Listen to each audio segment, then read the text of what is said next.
2019 में एक आदमी था। उसका नाम चलो अर्जुन रख लेते हैं। वो एक फेलिंग स्टार्टअप चला रहा था। इन्वेस्टर्स ने मना कर दिया था, पार्टनर ने छोड़ दिया था। एक रात वो ऑफिस में अकेला बैठा हुआ था और फिर उसने खुद से कहा कि अब बस मैं क्विट कर रहा हूँ। फिर वही एक सेकंड, एग्जैक्टली वही एक सेकंड, उसके फ़ोन पर एक मैसेज आया, एक ऐसे इन्वेस्टर की तरफ से जिसे उसने कभी कांटेक्ट नहीं किया था। उस मैसेज में लिखा था कि आपका काम देखा है मैंने और मैं आपसे बात करना चाहता हूँ। तुम सोच रहे हो कि ये कोइंसिडेंस होगा, मैं सोचती हूँ कि लकी टाइमिंग, पर आज मैं तुम्हें बताऊंगी कि एक्चुअली उसने क्या किया और क्यों वो कोइंसिडेंस शायद कोइंसिडेंस नहीं था। क्योंकि फिज़िक्स, एक्चुअल, प्रूवन और नोबेल प्राइज़ विनिंग फ़िज़िक्स ये सजेस्ट करती है कि तुम्हारी रियलिटी और तुम्हारी कॉन्शियसनेस अलग अलग नहीं है, वो एक ही चीज़ के दो फेसेस है। आज के वीडियो एक रैबिट होल समझो तुम। अगर तुम रेडी हो जानने के लिए कि तुम्हारी लाइफ एक्चुअली कैसे काम करती है तो चलो शुरू करते हैं। उससे पहले एक सवाल, क्या कभी ऐसा हुआ है तुम्हारे साथ कि तुम किसी के बारे में सोचो और वो कॉल कर दे, तुम एक डिसीजन लो और अचानक से सही लोग, सही मौके तुम्हें दिखने लगे, तुम कुछ मांगो मेंटली और वो तुम्हें मिल जाए। टाइमिंग इतनी परफेक्ट कि तुम्हें खुद बिलीव ना हो। ज़्यादातर लोग इसे 3 कैटेगरीज में एक्सप्लेन करते हैं। कैटेगरी 1, कोइंसिडेंस की तरह कि अरे भाई ये तो सिर्फ इत्तेफाक था। कैटेगरी 2, कंफर्मेशन बायस, तू सिर्फ वही नोटिस करता है जो तू देखना चाहता है। और कैटेगरी 3, एक डिवाइन साइन कि ये तो गॉड का प्लान था। मैं तुम्हें कैटेगरी 4 दूंगी आज, जो इन तीनों से ज़्यादा पावरफुल और ज़्यादा साइंटिफिक है। पर पहले हमें जानना होगा फिज़िक्स की दुनिया में एक ऐसी डिस्कवरी जो आइंस्टाइन को भी अनकंफर्टेबल कर देती थी। 1964 में जॉन बेल नाम के एक फिजिसिस्ट ने एक थ्योरम प्रूव किया था जो आज भी फिज़िक्स की सबसे स्ट्रेंज डिस्कवरीज में से एक है। 1982 में एलन एस्पेक्ट ने इसी एक्सपेरिमेंटली डिमॉन्स्ट्रेट किया था और 2022 में इसी काम के लिए नोबेल प्राइज़ मिला था फिज़िक्स में उन्हें। वो डिस्कवरी थी क्वांटम इंटेंगलमेंट की। तो इसको सिंपली समझो, दो पार्टिकल्स को जब एक दूसरे के साथ इंटरैक्ट कराया जाता है वो इंटेंगल्ड हो जाते हैं। मतलब ये कि वो एक सिस्टम बन जाते हैं। अब इन्हें करो तुम अलग, इतना अलग कि एक मुंबई में और एक पेरिस में। अब जब तुम मुंबई वाले पार्टिकल को डिस्टर्ब करोगे ना तो पेरिस वाला पार्टिकल एग्जैक्टली उसी पर रिएक्ट करता है, सेम वे सेम मोमेंट पे। कोई सिग्नल नहीं जाता, कोई डिले नहीं, स्पीड ऑफ लाइट का कोई रोल ही नहीं है इसमें। आइंस्टाइन ने इसे spooky action at a distance कहा था और वो एक्चुअली इससे हेट करते थे। उन्हें लगता था कुछ मिसिंग एक्सप्लेनेशन है इसके पीछे, पर एक्सपेरिमेंट्स ने बार बार यही प्रूव किया कि यही रियलिटी है। अब एक की इंसाइट देती हूँ इस पे। रियलिटी लोकली सेपरेटेड नहीं है जैसे हम सोचते हैं। एक अंडरलाइन कनेक्शन फील्ड एग्जिस्ट करता है जो स्पेस और डिस्टेंस से ट्रांसेंड करता है। इसे सोचो तुम एक ब्लैंकेट की तरह। यूनिवर्स एक बड़ा सा ब्लैंकेट है, दो चीज़ें उसके ऊपर रखी है, एक यहाँ और एक वहाँ। जब तुम ब्लैंकेट को हिलाओ तो दोनों एक साथ हिलते हैं। वो ब्लैंकेट, वो फील्ड वही है जो हमें कनेक्ट करता है। अब यहाँ आता है वो सवाल जो हमें तुमसे पूछना चाहती थी। अगर मैटर, निर्जीव चीज़ें इतनी डीपली कनेक्टेड रख सकती है तो क्या कॉन्शियसनेस भी कनेक्टेड नहीं हो सकती? क्या मैं और तुम एक ही डीपर फील्ड के एक्सप्रेशंस नहीं हो सकते? कार्ल जंग 20वीं सदी के सबसे इन्फ्लुएंशियल साइकोलॉजिस्ट थे। उन्होंने एक टर्म दिया था सिंक्रोनिसिटी का। उन्होंने इसे डिफाइन किया था as a casual connecting principle, यानी ऐसी इवेंट्स जो लॉजिकली कनेक्टेड नहीं है पर मीनिंगफुली कनेक्टेड है। उन्होंने एक ऑब्जर्वेशन किया जो मुझे बहुत ही पसंद है। तो सोचो एक ओशन को, और उसको जब हम ऊपर से देखते हैं तो अलग अलग वेव्स दिखती है। हर वेव की अपनी हाइट होती है, अपनी स्पीड होती है, अपनी डायरेक्शन होती है। वो सब अलग अलग लगते हैं, पर ओशन सरफेस के नीचे सिर्फ एक बॉडी ऑफ वाटर है जो खुद को ऊपर काउंटलेस फॉर्म्स में एक्सप्रेस कर रहा है। जंग का कहना था कि शायद हम भी ऐसे ही हैं। ऊपर से हम सब अलग अलग वेव्स हैं, अलग नाम के साथ, अलग बॉडी के साथ, अलग लाइफ के साथ, पर एक डीपर लेवल पे हम सब एक ही कॉन्शियसनेस का एक्सप्रेशन है। हर वेव ओशन से अलग दिखती है, पर है नहीं। हर इंसान भी इसी तरह एक डीपर यूनिफाइड फील्ड से कनेक्टेड है। सेपरेशन एक इल्यूजन है जो हमारी परसेप्शन क्रिएट करती है, और यही आइडिया क्वांटम फिजिक्स भी सजेस्ट करती है, अलग अलग एंगल से। दोनों मिलके एक ऐसी पिक्चर बनाते हैं जो ऑनेस्टली माइंड बेंडिंग है।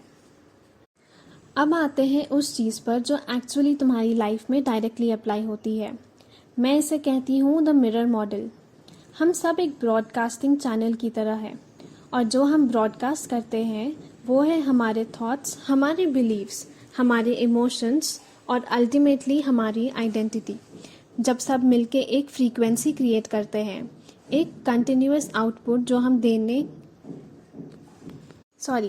हम रियलिटी को देते हैं, और रियलिटी ये फील्ड जिसमें हम सब स्विम कर रहे हैं वो रिस्पॉन्ड करती है उसी एक फ्रीक्वेंसी को। वो एक मिरर की तरह काम करती है। जो तुम अंदर ब्रॉडकास्ट करते हो वो बाहर रिफ्लेक्ट होता है। तो इसको एक एग्जांपल से समझते हैं, अबंडेंस फ्रीक्वेंसी से। सोचो किसी ऐसे इंसान को जिसने जेन्युइनली बिलीव है कि अपॉर्चुनिटीज़ उसके पास आती है। वो रात के खाने पर बात करता है ओपनली, वो आइडिया शेयर करता है बिना फियर के, वो रिस्क लेता है एक्साइटमेंट के साथ, एंजाइटी के साथ नहीं। उसकी फ्रीक्वेंसी क्या है? अबंडेंस की, सिक्योरिटी की और ओपननेस की। और वो नोटिस करता है कि उसकी ज़िंदगी में लोग और अपॉर्चुनिटीज़ अपने आप ही आते हैं। कन्वर्सेशंस में डोर खुल जाते हैं। टाइमिंग लकी लगती है उसके लाइफ में। फिर आता है एग्जाम्पल 2 जो कि है बिट्रेयल फ्रीक्वेंसी। अब सोचो उस ऐसे इंसान के बारे में जिसे बार बार बिट्रे किया गया हो। वो कॉन्स्टेंटली अलर्ट रहता है, दोस्तों पर भी ट्रस्ट नहीं करता। हर रिलेशनशिप में वो ढूंढता रहता है कुछ ऐसे एविडेंस जिससे ये प्रूफ हो जाए कि सामने वाला उसे छोड़कर चला जाएगा। उसकी फ्रीक्वेंसी फियर की, डिस्ट्रस्ट की और स्कैरसिटी की। और वो देखता है कि उसकी ज़िंदगी में क्या होता है। लोग एक्चुअली ज़्यादा बिट्रे करते हैं, या सिचुएशंस ऐसी आती हैं जो उसकी वर्स्ट फियर्स को कंफर्म कर देती है। तुम्हारी डे टू डे लाइफ तुम्हारी कॉन्शियसनेस का मिरर है। जो अंदर है वही बाहर रिफ्लेक्ट होता है। ये ब्लेम करने के लिए नहीं है, ये समझने के लिए है कि चेंज कहाँ शुरू होती है। अब मैं जानती हूँ तुम सोच रहे होगे कि भाई फिर तो बुरे लोग बुरे इवेंट्स अट्रैक्ट करते होंगे, विक्टिम्स अपनी सिचुएशन डिज़र्व करते हैं। बिल्कुल भी नहीं। ये मॉडल सिंपल कॉजालिटी नहीं है, ये एक फ्रेमवर्क है समझाने का कि पैटर्न्स क्यों रिपीट होते हैं और उन्हें कैसे तोड़ा जाता है। तो अगर रियलिटी एक मिरर है तो मिरर चेंज करने का तरीका क्या है? ग्लास को पॉलिश करना? नहीं, अपने आप को चेंज करना, खुद की फ्रीक्वेंसी को शिफ्ट करना। तो मैं तुम्हें 3 स्टेप फ्रेमवर्क दूंगी। ये कोई मैजिक फॉर्मूला तो नहीं है, पर ये एक प्रैक्टिस है। सबसे पहले तुम्हें ऑब्जर्व करना है, फिर शिफ्ट करना है, फिर एम्बॉडी करना है। तो ऑब्जर्व कैसे करें? अपनी रिएक्शंस को नोटिस करो। जब भी कोई पैटर्न तुम्हारी लाइफ में रिपीट होता है, कोई चीज़ जो तुम्हें फ्रस्ट्रेट करती हो बार बार, तो ज़रा सा रुक जाओ। पहले उसे ऑब्जर्व करो। अपनी एक्सटर्नल रियलिटी को ब्लेम मत करो इमीडिएटली। पूछो अपने आप से कि इस सिचुएशन में मेरी इंटरनल स्टेट क्या है? क्या मैं फियर से ऑपरेट कर रहा हूँ? क्या मुझे ऑलरेडी पता था कि ये होगा? ये थोड़ा सा हार्ड है क्योंकि ब्लेम करना इजी है, पर रिस्पॉन्सिबिलिटी लेना उतना ही अनकंफर्टेबल है। पर अनकंफर्टेबल ही है जहाँ पे ट्रांसफॉर्मेशन होता है। अब सेकंड पार्ट में आते हैं, शिफ्ट। बिलीफ को अपने रिवायर करो, इमोशन को नहीं। ज़्यादातर लोग कहते हैं कि पॉजिटिव सोच लो, पर पॉजिटिव थिंकिंग तब तक काम नहीं करती जब तक अंडरलाइन बिलीफ चेंज ना हो। तुम ऊपर से तो खुश हो सकते हो, पर अंदर से डरे हुए भी हो सकते हो। तो बिलीफ आइडेंटिफाई करो। अगर तुम्हारा पैटर्न है कि लोग तुम्हें डिसअपॉइंट करते हैं, तो वो बिलीफ खोजो, वो कहाँ से आई है, कब सेटल हुई, और अब अपने आप से पूछो कि क्या ये एक्चुअली यूनिवर्सली ट्रू है। एविडेंस ढूंढो जो इसको ऑपोजिटली प्रूव करती हो। एक इंसान जिसने डिसअपॉइंट नहीं किया तुम्हें, एक सिचुएशन जो तुमने रॉन्ग प्रेडिक्ट की हो, या रैशनल रिवायरिंग है और ये फ्रीक्वेंसी शिफ्ट करती है। अब तीसरा स्टेप इसका ये है कि एम्बॉडी करो, फ्रीक्वेंसी को फील करो पहले। ये सबसे पावरफुल स्टेप है और सबसे काउंटर इंट्यूटिव भी। हम कहते हैं कि जब मुझे ये मिलेगा तब मैं फील करूँगा। क्वांटम मॉडल ये कहता है कि पहले फील करो फिर तुम्हें मिलेगा। इसका मतलब ये नहीं है कि प्रिटेंड करो कि सब ठीक है। इसका मतलब है कि उस वर्जन ऑफ योर सेल्फ को तुम एम्बॉडी करो जो ऑलरेडी सिक्योर है, ऑलरेडी अबंडेंट है, ऑलरेडी वर्दी है। ये परफॉर्मेंस नहीं है, बस ये जेन्युइन इंटरनल स्टेट है।